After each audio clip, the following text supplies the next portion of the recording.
lords and ladies, Private Yorkie here, back from the front. Daisy out there. Well, let's head back to Wrath the Righteous and get crazy in here. We're heading back to the surface now. Need to turn the music back on. I had it off for a while on my personal play. Give me a minute. Hope you're all doing okay. Remember, don't let the buggers get you down. Alright, load. No. Options. Sound. Music on. Apply. And done. Right, we're heading back to the surface, as I said. Did we give that... Yes, we did, but she's not using it, is she? Together we stand.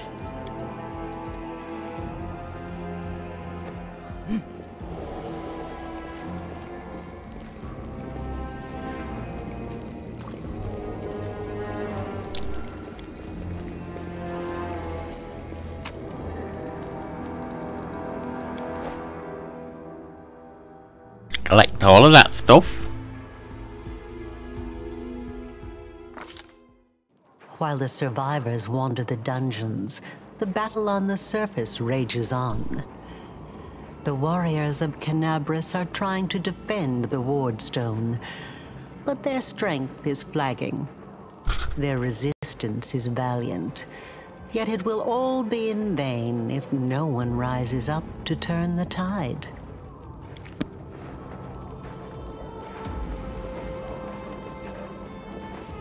We'll go upstairs. We'll drop stuff upstairs before any real fighting starts. And we can carry it forward when we get to the next section, can't we?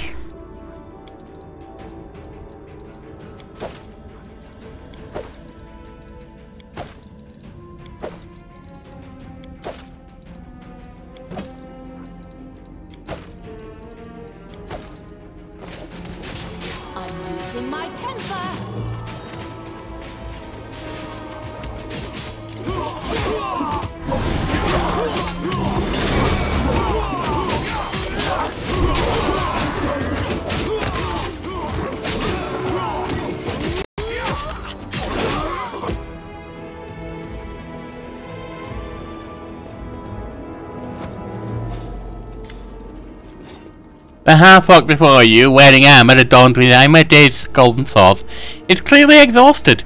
She obviously hasn't gotten much sleep over the last few days. There's soot on her face and fresh blood on her sword. Her hazel eyes are hard and focused, and her firm voice sounds accustomed to giving orders. She sizes you up, surprised, judging whether you are friend or foe. And opens her mouth to ask you something, but freezes when she spots a Nevia. Oh.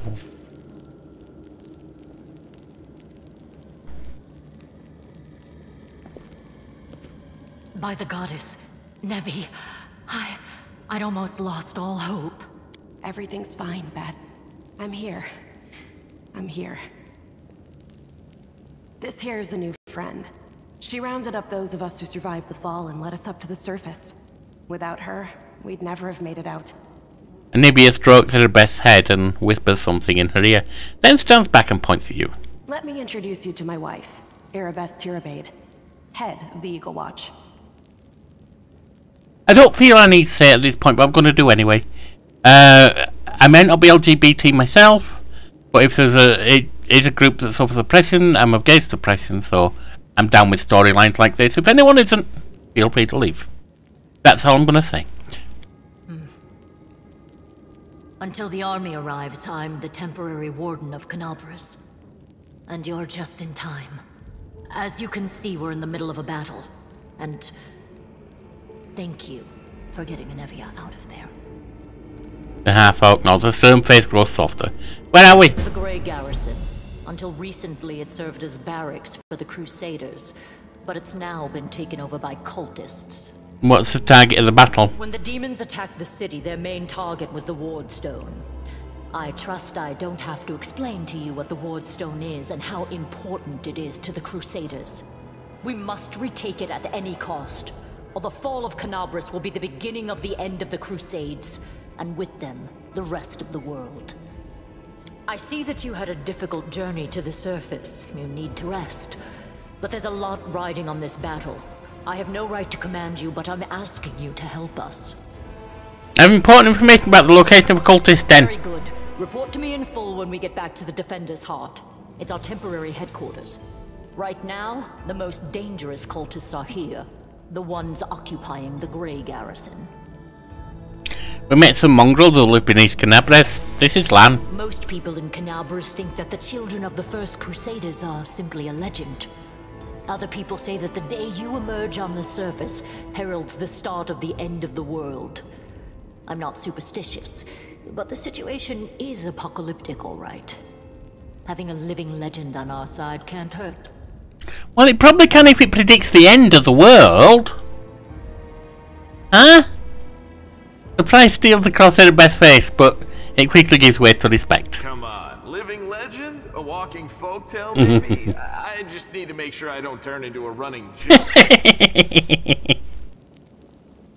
What's the situation in the city? The city's gone. Most of the defenders, including the Dragon Terendelev, fell in the first few hours. The civilians either fled or died in the chaos. The place is overrun with cultists and demons.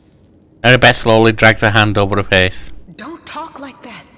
Canabres hasn't fallen.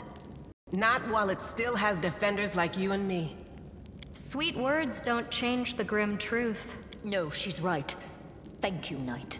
Until we no longer have the strength to hold a weapon, until Iomedae abandons us, we will fight for Canabres.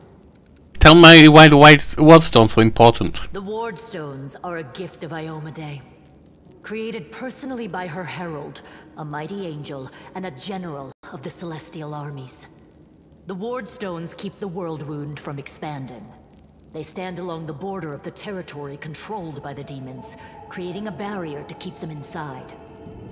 The Canabres obelisk was the first to be placed. It is the key to the whole barrier.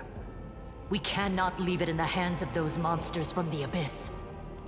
Well, how did it end up in the Grey Garrison? The demons have long laid siege to Canabres, but this time, their lord Dascari appeared in the flesh.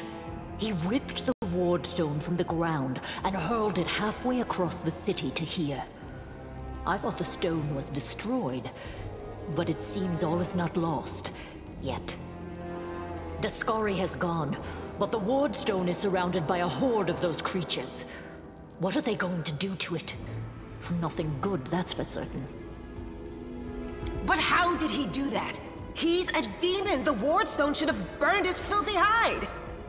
It should have. But what happened, happened. We don't know why.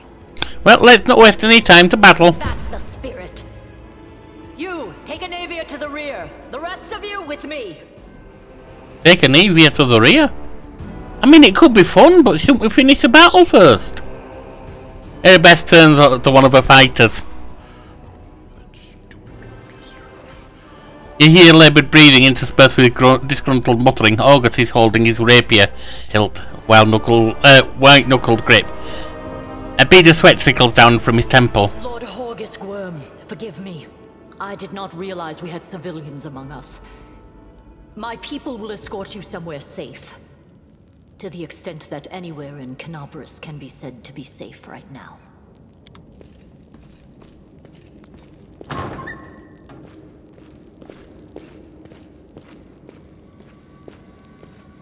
That's right. Fighting spirit is the one thing that we've got plenty of.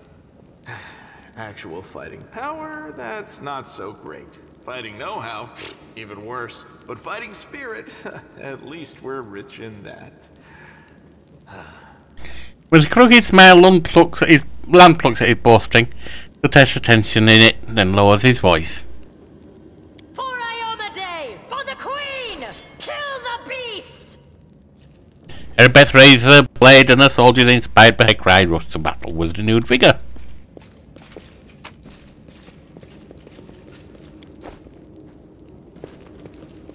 Just picking them up so we don't miss them later.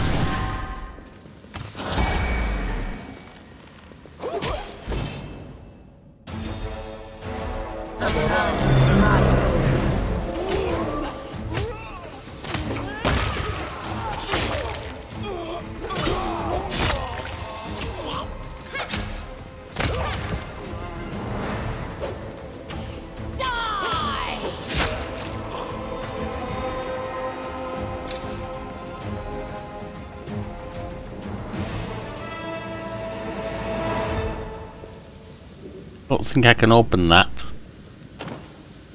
Oh. Don't think I can open that. Hang on, 55%. I hope you appreciate this. Never done that on previous runs. I didn't even think it was possible. It don't really give me much, but it's open. Oh, there you go. Head on!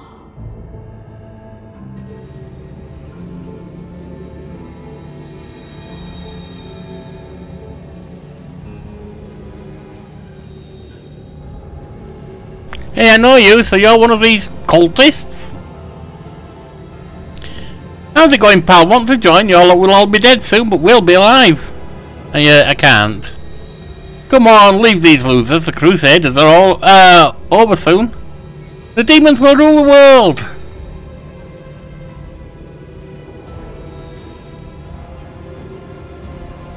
Here goes nothing. All hail Baphomet. Cowardly traitor, I swear on the sword of Ayamade you will answer for your betrayal. Break against our resolve.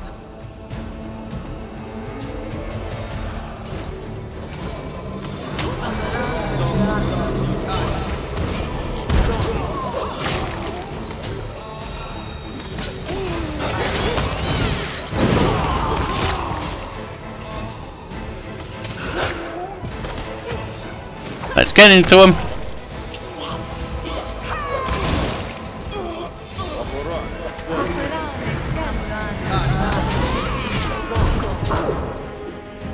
Keep them running scared.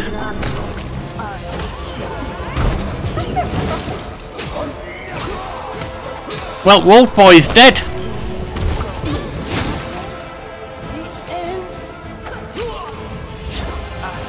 That's me down.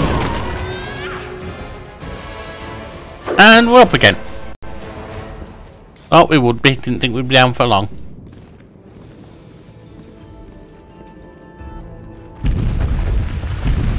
Oops. Loads of places caving in. Back look a bit. Let's gather stuff. We can always drop it if it's crap, but we can get some healing maybe.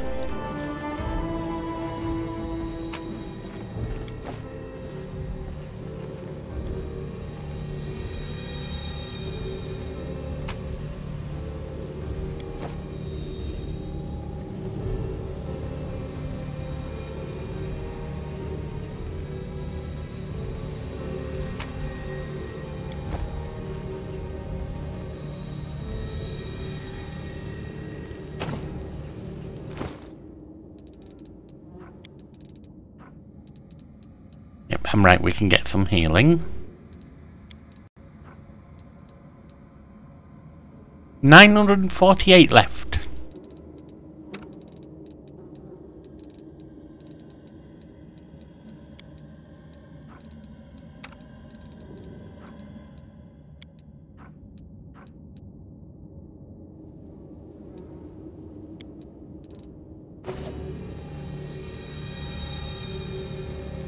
But we are loaded or overloaded, so drop, drop, drop, and drop.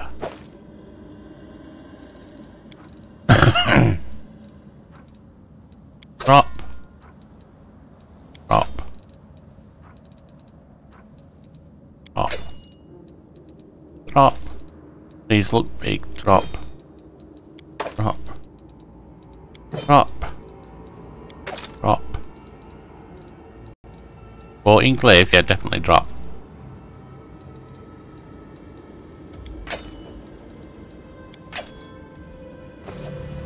And now we're down to light again.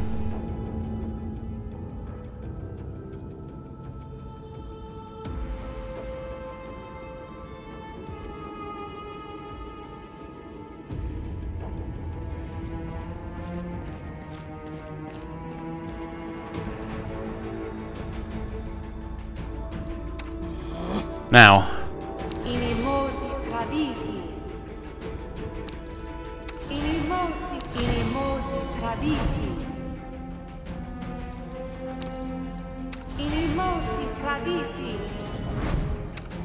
And you, big on her.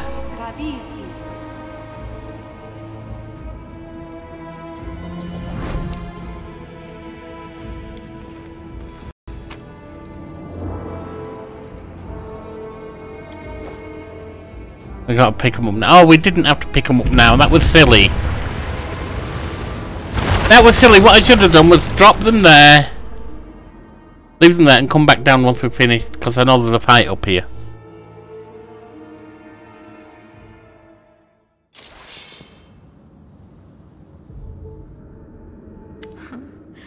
What's this?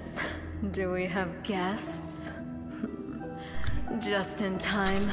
The place is a bit of a mess, and I haven't even poured the blood into the goblets yet. Why don't you... Oh! The face of the demoness could be called pretty if it had eyes. Her mouth slowly widened into a smug grin. What an unexpected surprise! Staunton, my little sweetheart. Long time no see. I've missed you so much. Have you missed me? Admit it, you missed me terribly. The demon's mouth drops open in surprise, and she brings her manicured hand up to cover it. Mirago. You again, you wench! Not the most major of insults, I don't think, but okay. The aged dwarf from Erebeth's troop, silently up to now, spits on the floor, his hardened, craggy face, like a storm-weathered stone, twists as if in pain. Minago, the one who... Be careful. She's one of the deadliest creatures in the whole demon horde. She was once responsible for a massacre in Canabris. She must be back to finish what she started. The half-orc is too well bred to spit on the floor, but the name sounds like a slur on her tongue. Staunton, do you know this demon? Does he know me? Staunton, darling. Tell them all how close we were. That wench? She's the one who led me astray. She's the reason my life has gone to the abyss. She's the reason why Garrison fell. She led you astray, so you went after her and did something bad, and now you're blaming her. Yeah, nice one, dwarf. The dwarf's voice rasps like rusted metal. Oh my, like butter wouldn't melt. What I remember is how eagerly you would run to our tryst. That sounds more believable. How you begged to see me again. How you promised you'd do anything I asked. By your own free will, you said this. And now you claim that Dresden fell because of me. No, my dear. That was entirely your own doing. That's probably an overstatement. I'm sure you probably asked him to help you out, but yeah. Minago threatens Staunton with a dainty clawed finger. I'll beat your lying lips into your filthy throat! Now, Staunton, don't say things like that. Not about these lips, the ones you kissed so sweetly. Staunton, dearest, don't you love me anymore? Remember how good we were together? I was so hoping that we could patch things up. I'll kill you!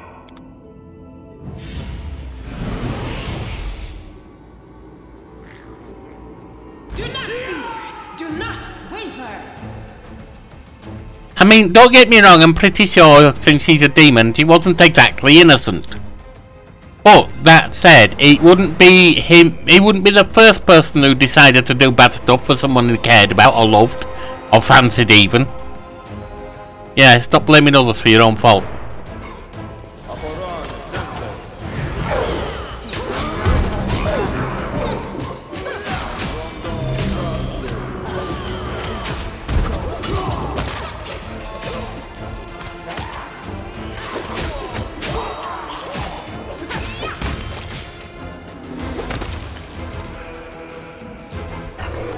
Well, that went fairly well.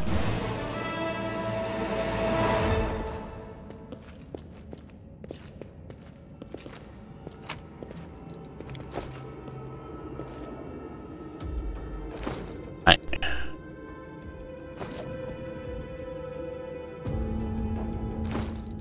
Oh. Actually, because of previous playthroughs, I know what's coming. We're going to lose, it doesn't matter. You'll see.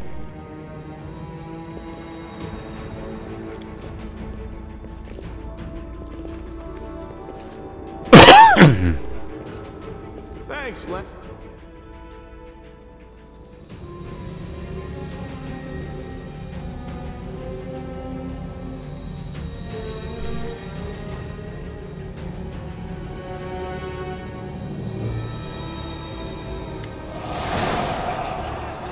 As soon as you step into the chamber, your vision seems dark and your knees buckle.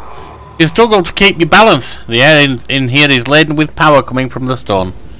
Suddenly your head is filled with voices, screaming, whispering, cackling, threatening voices, pleading for help, shrieking curses and taunts. You blink and the illusion passes. Congratulations. You made it all the way here. This is it. Your precious Wardstone. But what are you planning to do now, I could kill you where you stand, but wouldn't it be nice if you could die in battle like heroes?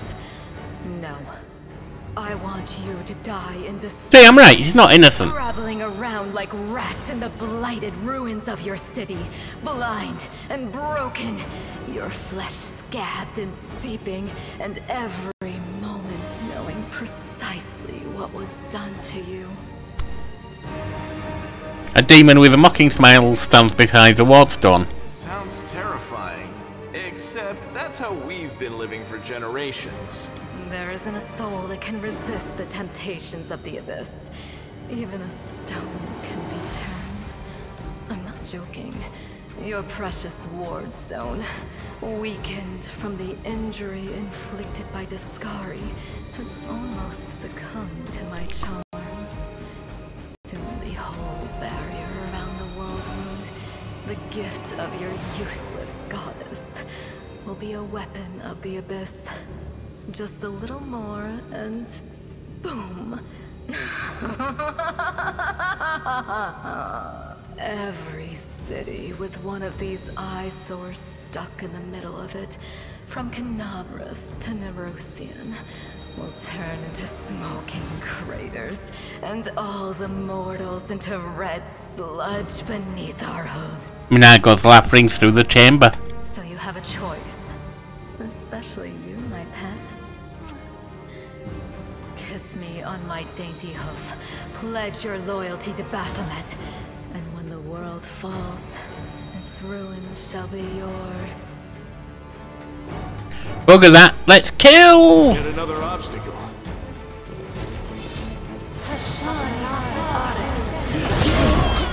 That's it. I'm tired of playing around now.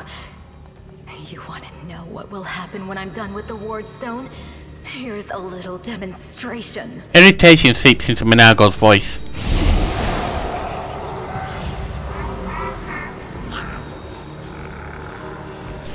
The demoness whispers a spell, and a wave of darkness sweeps through the chamber. Your companions wince in pain, but it's nothing compared to what you feel. Thousands of voices once again burst into your mind, drowning out your moans, screams and sobs. Pain rocks you through your skull. You'll pay for this demon scum, you'll pay dearly. Powerless rage. I love it. Threaten me more. The voices blend into an unbearable wall of screaming. Your vision goes dark. Break against our resolve.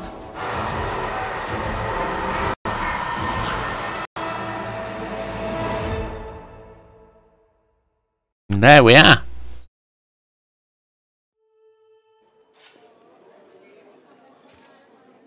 Praise Iomade, you woke up.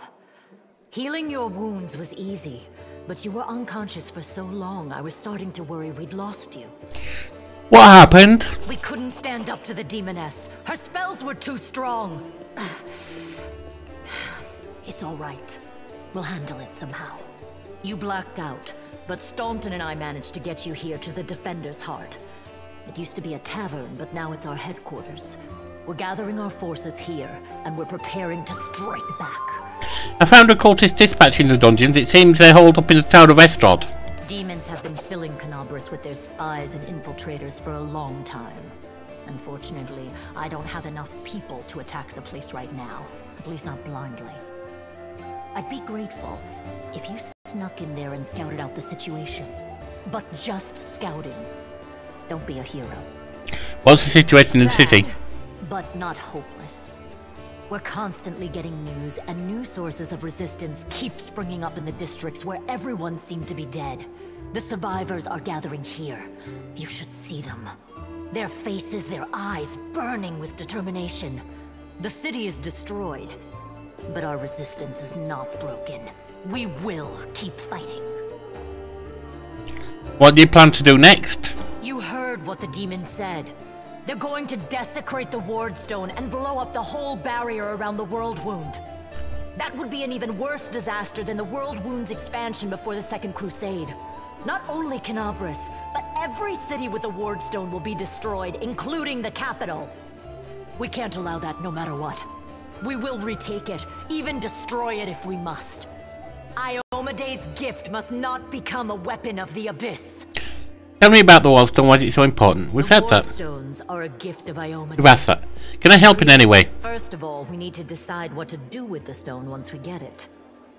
What I'm about to say is classified. A traveler came to the city recently. A blind elf calling himself the Storyteller. He insisted he be allowed to examine the Wardstone, and he raised the alarm when his study was finished. Even before the demon attack, he had found some damage or flaw in the stone. And Beth lowers the voice almost to a whisper. Prelate Hulrune dismissed his words as nonsense, borderline blasphemy. But between you and me, the prelate's opinion isn't worth much. I think the Storyteller knew what he was talking about. We could use his advice right now, if only we knew where he was. I remember the Storyteller spent a lot of time talking to Staunton, a dwarf from my unit. You saw him during the demon attack. The elf asked him about the history of the Crusades. Maybe the Storyteller told Staunton something about where we could find him if anything happened. There's another problem. After the attack, the demons began to gather the forces at the Grey Garrison. It'll be even harder to take them with a head-on assault. But I once heard soldiers talking about a secret entrance to the garrison. Trouble is, I have no idea where to look for it. While you explore the city, please keep your eyes open, in case you find something we can use.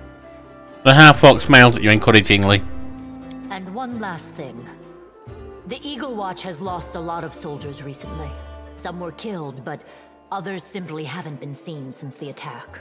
In the chaos that is now Canabris, it's next to impossible to confirm anything for sure.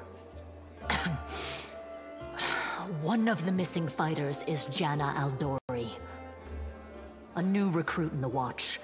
She got along well with Sela, and she often went drinking with her. I honestly thought Sela and Janna had died together. But now Sela's returned with you, and there's no sign of Janna. If you learn anything of her whereabouts when you're out in the city, please report back. Beth clears her throat.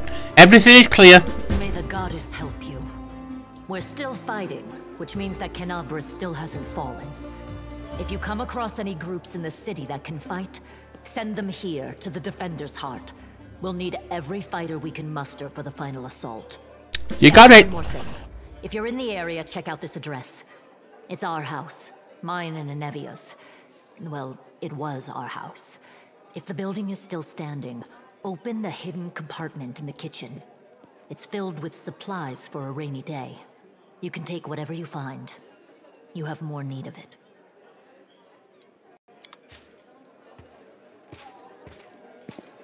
Right, well, we'll have a quick word with people at the tavern and then we'll end this one. That should take us towards the hour.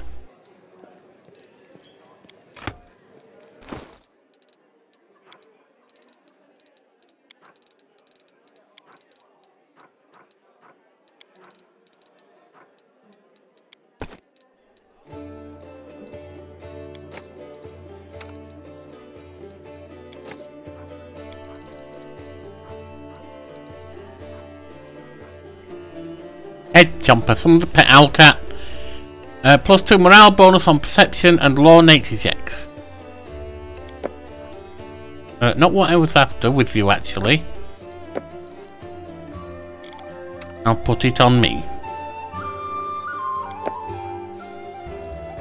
And we're up to level 3!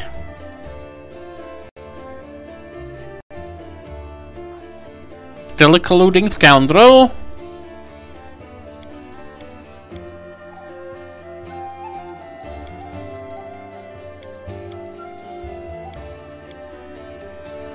All of those.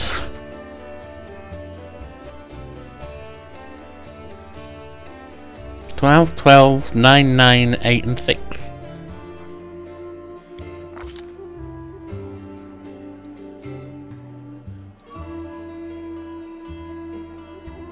I haven't decided on a weapon focus for her yet. But Precise Strike together with Wendwag having it. Whenever you are an ally who also has the feat of flanking the same creature, you deal an additional 1d6 points of damage with each successful melee attack. The bonus stacks with other sources of precision damage such as sneak attack. The damage is not multiplied on a critical hit. Okay. Now I'm not sure if you've got, I think it's however many you've got rather than say if we've got 4 of them with Precise Strike. I don't think it has 4d6, but it'd be nice if it did.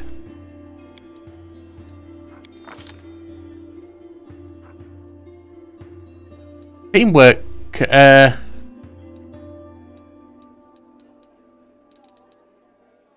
not ally spellcast, that's not the kind of thing we're doing.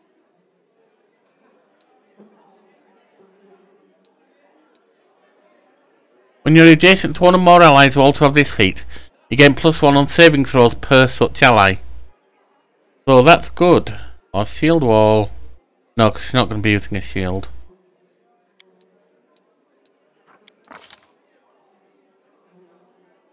Right, we get +1 spell.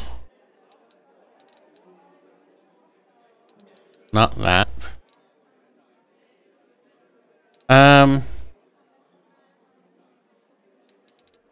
We could summon Nature's Ally 1, but I don't think they're actually all that useful, to be honest.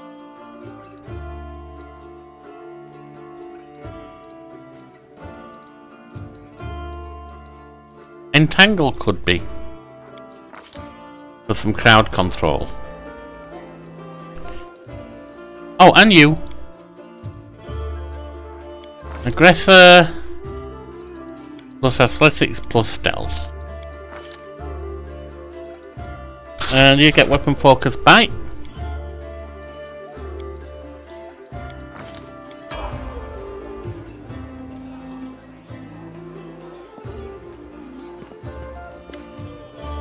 Hey, wait, mind if I bend your ear about something? And even he's outside your door leaning casually against a shelf. So here's the first and most important thing. Beth gave you a crucial mission, I get that, and I know you'll get the job done. I saw you in action. But here's the rub. By sending you out on an errand, we're weakening our defences here. If they come at us while you're gone, I don't know if we'll be able to fight them off. Everything seems clear so far. What else do you want to discuss? So the rift in that damn beetle left either side, yeah, well it cuts straight through the city in two. And it's kind of difficult to get across. My scouts tell me there's a halfway decent place to set up a crossing in Market Square. Not that any of them tried to make it sure. Tried it to make sure. But if you've got a mind to get across, and I think you're going to have to eventually, you might want to give that square a once over. Want me to stay here and guard the tavern? You what? No! Your task is far too important. You can't just hole up here like some... all crazy like. Wait for the demons to knock on the door. We need to take the fight to them. But if those freaks try to make a move on this place, Beth will send a runner to get you. If that happens, you'll leg it back, alright? Because if you don't, you'll be coming back to an ice pile, got it? When do you think the demons will attack next? Your guess is as good as mine. It might not be here. They could attack the whole damn city. Those vermin know they've lost the upper hand, and that we're going to push back hard. If things kick off here, you should know, after the attack, some things could be changed beyond recognition. So if you've got any business that needs taking care of, best do it soon. Thank you for the warning, see you later. Later, watch yourself.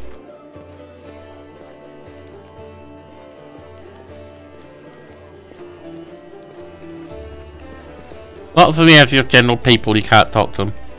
A stout old man with a fuzzy grey beard mumbled a prayer. He looks as tired as everyone else in the tavern. Determination is stamped on his haggard face. What can I do for you? Who are you?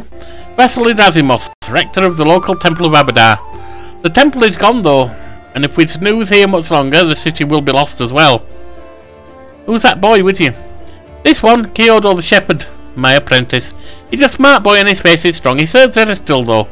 But there's still something he can learn from old servant Abadar. He'll be a great cleric when he gets a little older. What kind of help can I expect of you? First, I sell scrolls. I have a lot of them. Something for every emergency. Second, while you're here in the tavern, I can read one for you. Guaranteed no surprises. But you better not go into the city without a cleric. I won't be going there myself, I'm too old. And my powers are needed here. I'm not buying any just now. I have to go. May Abadar guide you? Can I talk to Kyodo? No. Alright, so we got Indara over here. Oh, Mistlan. An imposing young Oriadi surrounded by a crowd of crusaders who are hanging on her every word. I hope this example clearly illustrates the difference between Jiska legionnaires from the last war and the crusaders. The perfection of form and spirit they were imbued with during creation turned them into parts of a well-balanced war machine. Not a ragtag bunch of individuals, but a united whole.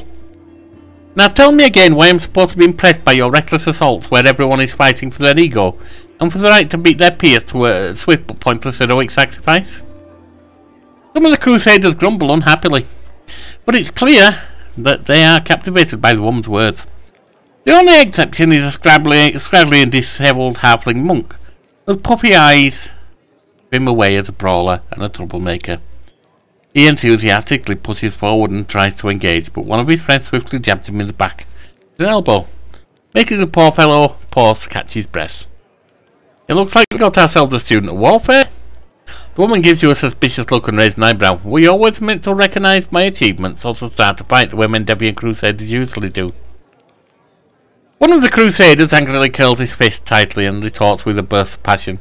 If those yish of yours or whatever had come for us, we'd have their guts for garters. You think we've never fought a mighty adversary before? The soldier's face, stern facade cannot fully conceal his relish. He clearly plans to enjoy this confrontation. The crusaders around him look upon their exotic opponent as a mixture of irritation and piques interest. The woman chuckles before cutting off her interlocutor.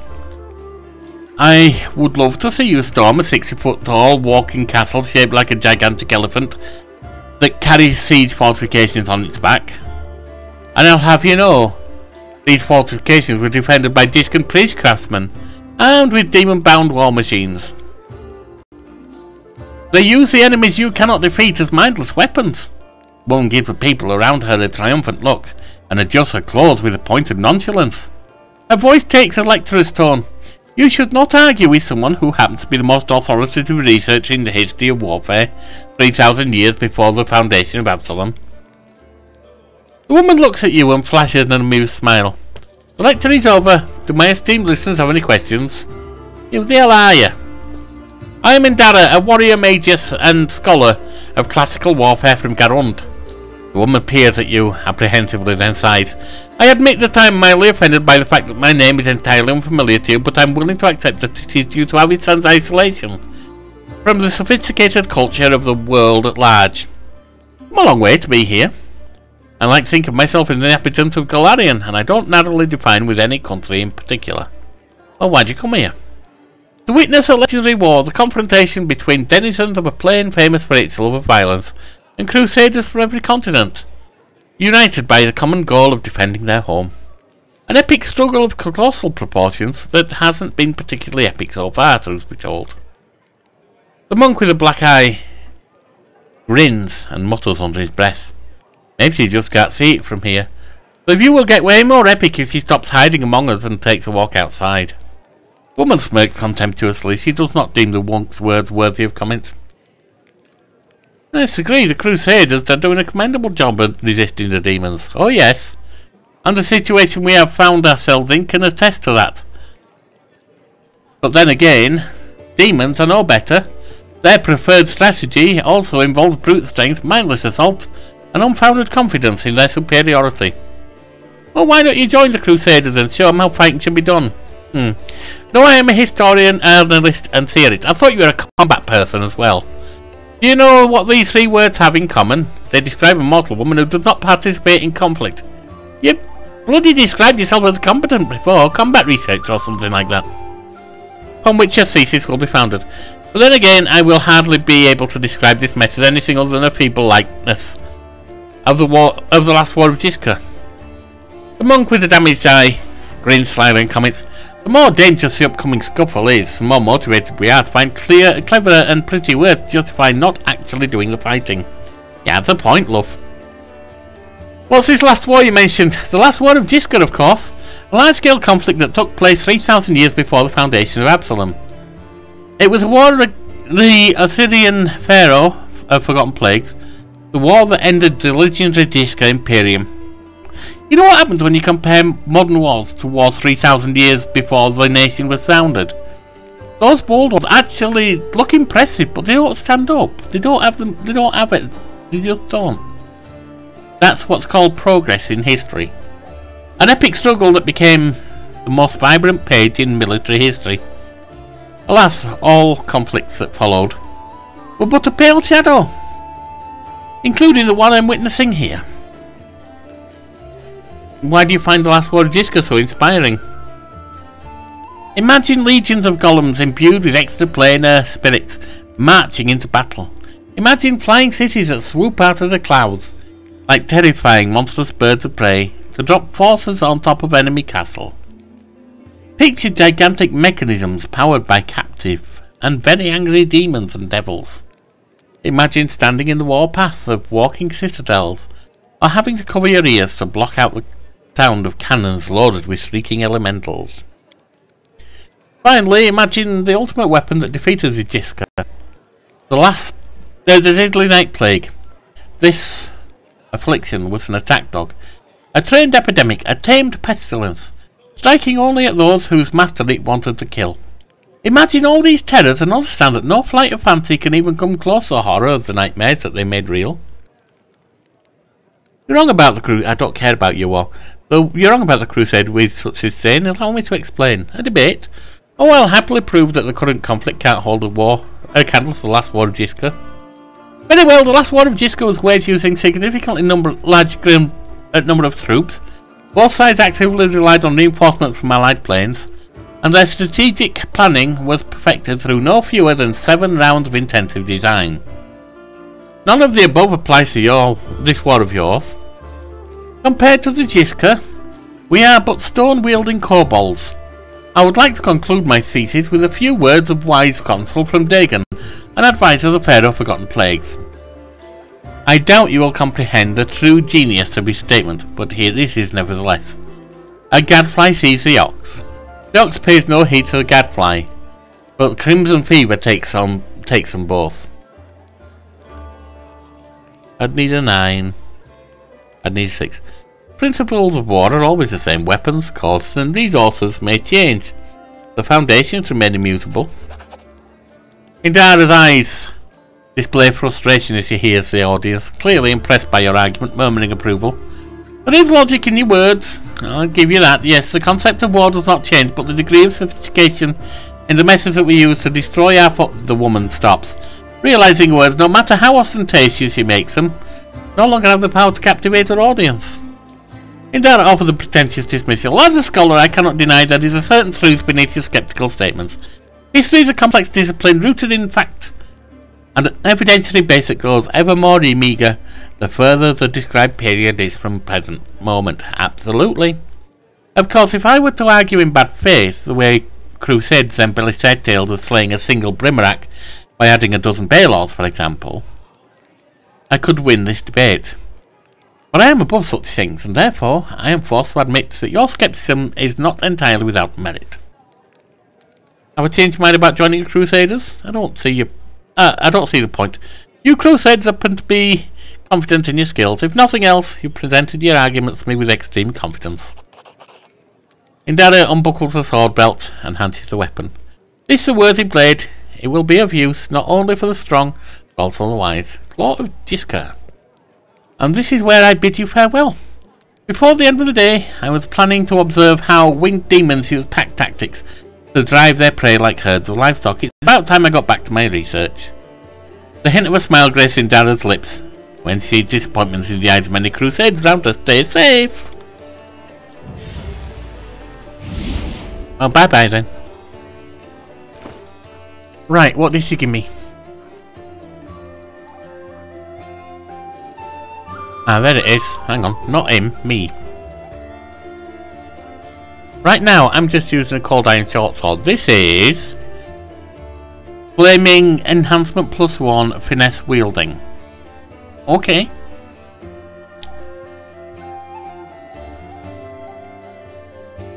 I don't have 2-weapon fighting yet, do I?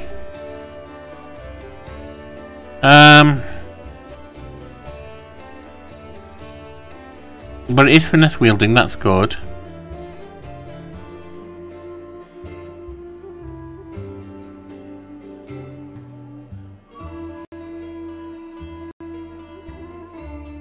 That's 1 to 5 when equipped. It's 2 to 12 when equipped. But we need that for when we have to go against something that's got resistance except for cold iron.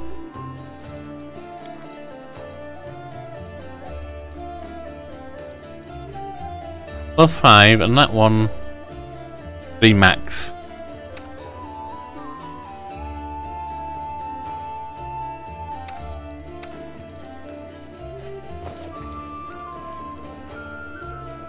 Right, let's have a word with Seela, shall we?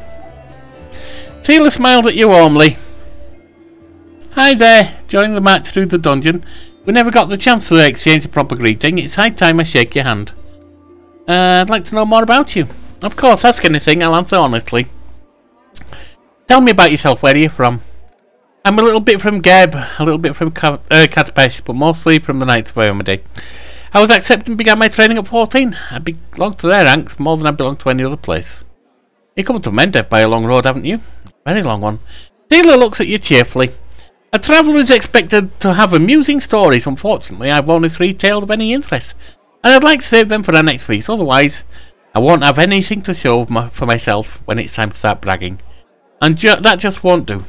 Especially since I'll win the night with my cautionary tale of the battle with Chupacabras.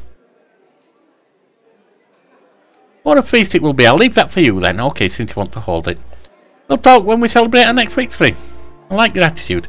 We'll never overcome grief and misery without hope. Okay, cool. What made you become a paladin of Iomedae? Seela's gaze sharpens for a moment. Then she sighs. That's a serious question, but a good one. You should ask it of your companions. But it's a long story. To start with, 12 years ago, I was nothing like the person I am now. I roamed the streets of Solku with the other homeless orphans. I thought I was a hired forward for a bit. Not the proper origin for a paladin, is it? Back then, Solku was a city of orphans, widows and widowers. Gnolls decimated the city regularly. My parents were among their victims. People there heard about the deaths before they'd finished mourning their previous losses. One day a group of knights of Iomedae brought a glimmer of hope to the city, but while others saw them as saviours and protectors, I was busy pricing up their noble horses and their gleaming mithril armour, wondering just how much one of their pretty swords would fetch. A thief lives one day at a time, that's what they say. I was the type that never thought past the next job. Anyway, I was able to sneak into the knight's camp and steal one of their mithril helms. Seela pauses, her voice sad and measured. And I was right there when a gnoll attacked the helm's owner. Asmi was her name. I dealt a blow to her unprotected head. A gnoll, like all those others she'd fearlessly driven from the gates of Solku. That one blow was fatal, but who really was to blame for her death? The gnoll attacker was a young thief named Seela.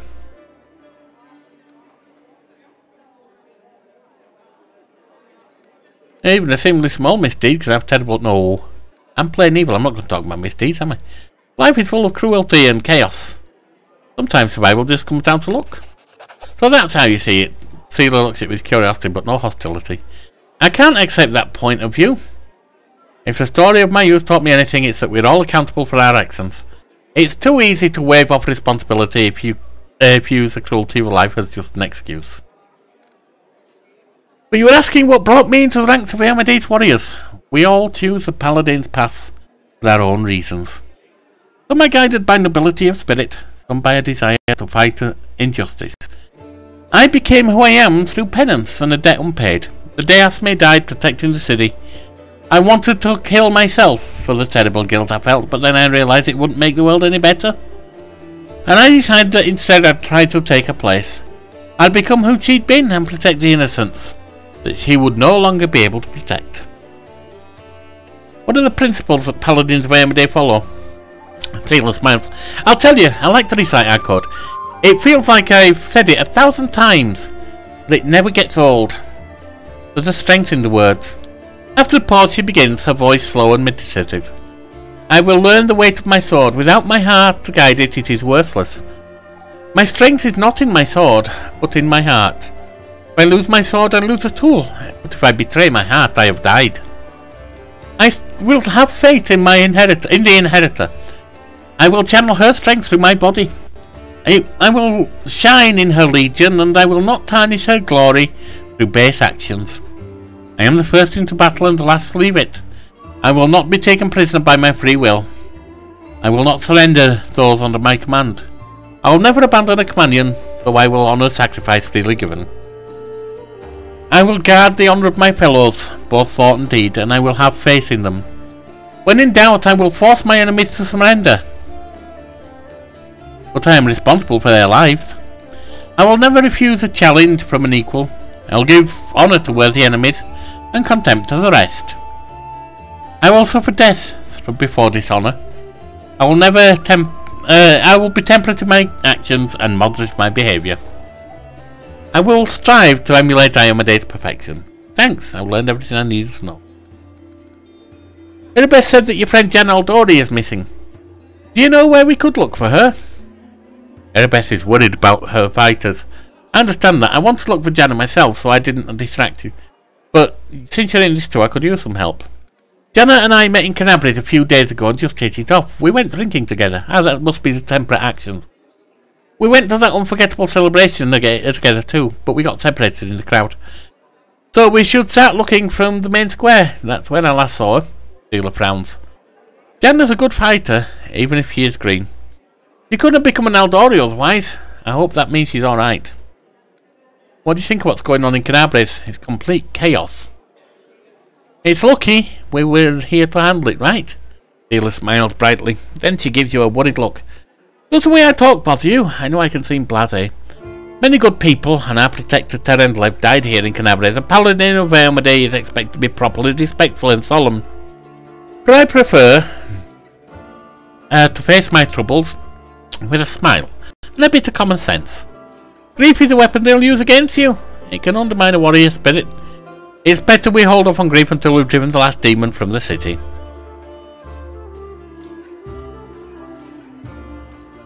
We want to when we can't be mourning our deceased day and night. Plus, joy heals the soul. Nice when you and your commander think alike.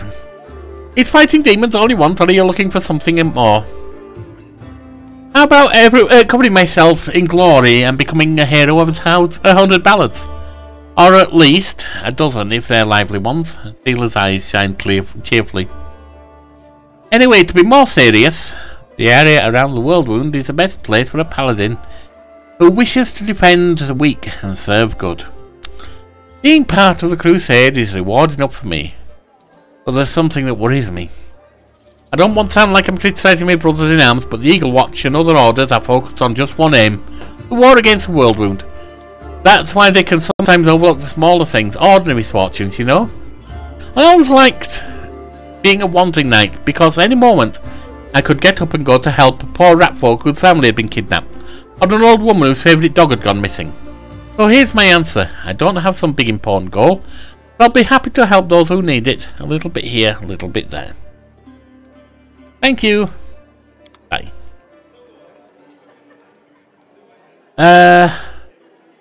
Just talk to Erebeth, I guess. Our main objective. Yeah, we know that. Wardstones, what are they? We've passed that. Tell me about the Eagle Watch. It was a small order created to fight not only demons, but also the enemy within. To maintain the proper purity of the Paladin ranks, prevent heresy, and identify spies. And it failed miserably at that. The Templars of the Ivy Labyrinth infiltrated it and formed their nest within its ranks. After the Queen entrusted me with leading the Order, Anivia and I practically built it from scratch. We got rid of deadweight, people who weren't committed. We organised ways to transmit messages and orders safely. We introduced reliable ciphers. We found tacit allies around the city, from Crusader orders to street beggars. This was my personal crusade to purge the city of the Templars who'd infested it, and I thought I was winning. I could feel it.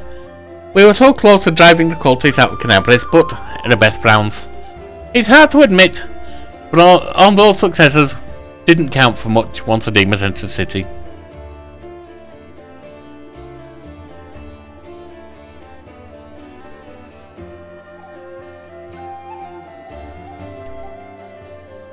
On the contrary, if it wasn't for you, there wouldn't be a headquarters at Defender's Heart. The cultists would have served up the city on a platter to the demons. The lines under the best forehead softens. Yes, that's true. It's a good thing we achieved something. Thank you. Allow me to ask a few personal questions. Frowning a little at the best nods. Please, but I must warn you, there are some things I don't have the right to discuss. Where are you from? I was born in Canabris. I grew up just on a farm just outside it. But my way back home lay at the end of a long and winding road. It took me years of travelling through foreign lands before I came to where I've always been. How did you become a paladin? A bitter smile appears on the half-orc's face. I don't like to remember it. Believe it or not, the story of how I became paladin is a story of how I failed to become a knight. My parents were crusaders. May their souls stand together in the Armida's celestial army. When I was born, they retired from the war and started preparing me to become their legacy. But my father was an orc. You'd be pressed to find a calmer, wiser, more pious servant of the goddess than he, but still, all his life he was dogged by sideways looks and whispers. When I grew older, and it was time for me to serve, I decided anyway but Canabris. That was where my father had served loyally, and his only reward had been injustice. Besides, the witch hunters, led by the Honourable Prelate Holdrun, stalked the city with a heavy hand. Who knows what they'd have done to a strange girl with green skin? Instead I went to a smirk that looks more like a painful grimace across her face. You can laugh if you want, but I was young and foolish. I chose Lastwall of all places. You can imagine how I was accepted in a country that's been battling orcs and Belkson since its foundation. There were many there like me, but we're all treated as second-class citizens. To the locals, my green skin was worse than a leper scab's. Even my brother in faith kept their distance. I took my vows, and the goddess granted me the powers of a paladin. Even then, not a single order would accept me into their ranks. I spent another 6 months knocking on doors before I realised a simple truth. I serve Iomedae, not these people. I don't have to prostrate myself before them. So I left as a paladin, but not a knight. I'm sure you can imagine what it was like. In most places, Tieflings are despised even more than half-orcs. How did you come to join the Knightly Order? I left Lastwall and went travelling. The goddess guided me, and my path led me to where atrocities were happening. I often fought in exchange for gold, but never for unworthy aims. Of course, I wandered the River Kingdoms for a few years, killing monsters and tracking down criminals. Sometimes I even thought I was just wasting time, that my true place was in Canabris. But I pushed those thoughts away. I didn't even want to think about going back home. But in the end, divine providence had brought me to my senses. It happened in Timon. I was tracking a gang of bandits, which my employer suspected would cover for Asmir and spies. I managed to find their lair, but inside I found something more dangerous than spies, an unholy temple of Zunkothorn. When I broke in there, the cultists were about to sacrifice someone. The person who was destined to become my wife, Anivia. That's another story. After I cut down the cultists, I examined their papers and couldn't believe my eyes. A network of evil cults had spread through all of Avistan, including Mendev. Worse, the documents clearly showed all their allies, the Templars of the Ivy Labyrinth, had infested my native Canabris, and were even among the ranks of the Paladins. After that, delaying my homecoming be tantamount to desertion. Luckily, I was no longer alone. Anivia was as eager to destroy the cultists as I was. Anivia and I hurried to Canabres. We couldn't trust anyone. The papers indicated that cultists had infiltrated everything. Luckily, I had some experience in investigation. My beloved, the half-orc, smiled warmly. She knew her way around working locks, tailing people and trading information with the city's bottom feeders. Soon we defeated, alas, not the whole Hydra, but a few of its heads. Do you know what turned out to be the leader of the cultists? The commander of the Eagle Watch. Can you imagine? While Prelate Huldrum was chasing witches through the city, the enemy had infiltrated the very order responsible for internal security. The scandal reached the ears of the Queen. At first she planned to disband the order in disgrace, but then she offered me its command, and put its salvation in my hands. Of course, there was one small catch. I wasn't a knight. But I was made commander just the same, skipping the usual progression through the ranks. I can't imagine the followers of Zunkothon in alliance with demon worshippers. Don't they hate each other? They should. But Baphomet's minions are masters of deception. They manipulate Zunkothon's butchers as eagerly as Imerde's knights. The cultists from that unholy temple didn't know the true face of their associates in Canabres. We ourselves learned the truth much later, after getting to the bottom of the nest. How did the people of Canabres feel about your background? They tolerate it surprisingly well. I shouldn't have been so wary. Crusaders don't tend to be prejudiced as a rule. After all, heroes from all over the world, even other continents, come here to fight the demons. Apparently the people were only suspicious of full-blooded orcs. There were already many like me here, and we don't have any problems. Though the locals do have their superstitions. Men never as merciless as last war. They just have a different set of victims. I kept seeing those same sideways looks and scowls, hearing the familiar whispers. But where they once used to whisper behind my back and point at me, now they whisper in my ear and point at someone else. It's so strange to be on the other side of humiliation. Wipe the spit from your face and suddenly be invited to change position and spit at someone else. You must have figured out by now that I'm talking about Tieflings. It's true there are many of them among the cultists, and few among our crusaders, and our fighters do all they can to drive away those who would be our allies. People shun them, call them Marilu's spawn, or worse. As if they chose to be born like that. I believe it's quite a feat to rise against the call of one's blood and join the forces of good. Still, most only see them as the enemy. I once saw a knight bleeding to death because he wouldn't let a tiefling priest touch his wound. Alas, I haven't been able to change this in all my time in Canabres. Perhaps you will. I hope your example will show others of your kind that they are needed here. Perhaps looking at you, even some of the cultists will see the birth does not consign you to life of the service of evil. Tell me about Anivia. We met in Timon, as I was wandering aimlessly from one ordeal to another. We returned to Canabres together to expose the Templars of the Ivy Labyrinth. The day the Queen knighted me was the second happiest of my life. The first was the day of our wedding. But Anivia isn't just my beloved, she's my staunchest ally. We share every victory and defeat. The best of me is alive thanks to her. Thank you for saving her back then. The day Canabres fell. Before her return, the only thing giving me some strength to protect the Defender's heart was hope I'd see her again. We're in your debt. Thanks for your answers. I have to go. Well, there are others I need to speak to, but not immediately. Hylor, Lan himself, Familiar. He's a Pathfinder, I remember from previous runs. Them two are with me. But there's a couple I do want to speak to now. First, Staunton. The dwarf resembles an abandoned citadel, because we've been told to talk to him to get the stuff for the storyteller. One whose high crumbling walls are still holding fast, but whose empty lightless windows make it clear that all inside is dead. Oh, it's you. Good work back there in the grey garrison. Name's Staunton Vane. You'd heard rumours about me. His face, which looks like it has never known anything, as carefree as a smile grimaces. Just so you know, everything people say about me is true. Yeah, I need to talk to an elf who calls himself Storyteller. Do you know where I can find him? The Storyteller? Staunton chokes his beard in thought. A strange old fellow, that one. He used to sit with me for hours, asking about all sorts of things. He never offered judgment or comfort, he just listened. At first I wanted him and his questions as far away from me as possible. But later I realised that talking to him did ease my burden a little. I hope he's alive and well. He's completely blind and feeble too, so if he's alone in the city, well, you probably know what that means. I do know one place he might be. Look for him in the Black Wing. It's a library. Here, I'll show you where it is on the map. I don't know what use a library is to a blind elf, but he loved the place.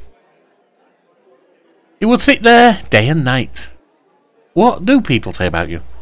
They say I'm a traitor. Well, yeah, that kind of got revealed already. You really don't have any friends? I couldn't have survived this long if I was completely alone. You're my little brother. He keeps me going. He never abandoned me. Everything else shies away from me like they might catch what I've got. Even fighting the condemned consoled himself by thinking I got stripped of my rank, but at least I'm not Thornton. Commander Tirabade seems to be the only person in the whole army who remembers that I'm a soldier and not a drudge. She has no qualms about me taking me into battle. She's had some mud flung at her in the past, or so I hear. That's why she tries to keep an open mind about people. It's no surprise that she's the only one to hold on to a sense of reason. Why do they hate you so much? You really don't know? Thornton gives you a long, morose look, then sighs. I'm the reason why the Crusade forces are holed up in the fortress on the edge of the world wound, instead of bringing the fight to the demons. We used to have a foothold in the wound, the mighty unstable city of Dresden. We used to have it until it fell, and all because of my stupidity. I gave the enemy our main citadel. You know, you're a bugger, aren't you? All for a piece of demon tail, huh? I was tried. They wanted to execute me, and rightly so, but the Queen intervened. She said that I should live and fight in order to undo what had been done. So that's how I live, decade after decade, fighting in the command. The dwarf shrugs. As you can see, I have fixed nothing and I have earned no one's forgiveness. Are you going to pick my face to it? It wouldn't surprise me. Well, if you want me to, here you go. The dwarf casually wipes his face. He looks at you calmly as though nothing happened. Alright, well, bugger you, I have to go. You're worthless. Then I want to talk to August because he owes us some money. Here, take this. Yes, it's 2,000 coins. Take your payment and remember that August Guerm always keeps his word. You helped me get back to the surface and I duly paid you for escorting me. Now, speaking of our future cooperation, August looks at you with unvarnished disapproval. Well, you're looking at my wolf, actually. His arms folded across his chest, his foot tapping impatiently. I have a job that would be perfect for someone like you. Naturally, I'll pay generously for your services. What do you mean, a job for someone like me? The adventurer ready to sell their soul for booze. Well, alright, maybe. And then lie down drunk in the gutter. Or do you think you're somehow different? A travelling knight, maybe? Noble of heart, but without coin to your name. August sizes you up critically and then sighs and shrugs. You seem reliable enough ally to me. And you did get me out of those mongrel caves. So why should I care what you do with the money as long as you've got it? August seems like one of those people who think the entire world owes them something. However, you hear noises of hysteria beneath his smug arrogance. It's as though he's really quite nervous, but taking pains to conceal it. What does his job involve? You shall be my bodyguard, and I shall be your long-lost pal. Maybe when you call me, you can call me out. No, I'm sorry, you can be my bodyguard. You see, I have good reason to return to my mansion here in Canabres. I still have. Well, it doesn't matter. It's none of your business. My mansion is a breathtaking building with a large garden in the wealthy part of the city. Even before the demons attacked, every thief and fraudster in the city had tried to get inside one way or another. I shudder to imagine the state it's in now. I have little hope that my guards were able to hold the mansion during the attack, and I expect that the servants fled when they saw the demons. Only Abaddon knows what happened there since. Therefore I would ask that you meet me in my mansion and guard me there until I complete my business. I already asked the local paladins for help, but there is no desire to set foot outside this tavern. Damn cowards and traitors, that's what they are. Also, please do take Camilla with you. I trust that girl more than the rest of your gang. She's of noble birth after all. What kind of reward are we talking about? 1,000 gold. Yeah, let's try more, shall we? Not gonna get that. Ah, yeah, right. For that kind of money I could hire Queen Godfrey herself. I don't think so, but never mind. Deal. Alright, there we are. And next time, so we're going to break there. We'll go talk to Lamb. We'll talk to Camellia. We'll talk to Barkeep, who I think we can sell things to. And I know there's folks over here we need to talk to. Right, so that's it. I've been Private Yorkie. The 2 hours seem to have been getting into some kind of smelly trouble. Better sort that out. You've been wonderful, and this has been Pathfinder Wrath of the Righteous, killing time.